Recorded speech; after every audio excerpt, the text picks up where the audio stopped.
Sa iba pang balita, tuloy-tuloy ang pagpapatatag ng kabuhayan ng mga miyembro ng People's Organization at Kasundaluhan sa Talaingo, Davao del Norte.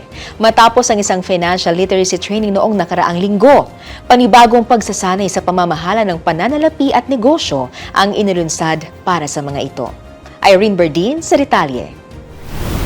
Sumailalim ang mga kasundaluhan at leader ng People's Organization sa Talaingo, Davao del Norte sa komprehensibong pag-aaral sa mga aspeto ng financial management mula sa pagbuo ng budget hanggang sa matalinong pag-iimpok at pamumuhunan. Ang nasabing Financial Literacy and Management Training ay pinagsamang inisyatibo ng Provincial Administrator's Office, Cooperative and Investment Development Division, Tagum Cooperative at 56 Infantry Tatag Battalion, Philippine Army. Hindi lamang puro teorya ang tinutukan ng pagsasanay, binigyan din ng praktikal na exercises ang mga kalahok upang mas maunawaan ang mga hamon at oportunidad sa pamamahala ng pananalapi at bumuo ng mga solusyon. Sa pamamagitan ng mga case studies, role-playing at group activities, nagkaroon sila ng pagkakataon na mag-apply ng mga konsepto sa mga sitwasyong may kaugnayan sa kanilang mga POs. Sa pamamagitan ng pagbibigay ng mga kinakailangang kasanayan, inaasahan na mas mapapaunlad pa ang mga proyekto at programa ng mga POs na magdudulot ng positibong epekto sa kabuhayan ng mga mamamayan. Dumalo sa aktibidad ang nasa 57 leader mula sa 72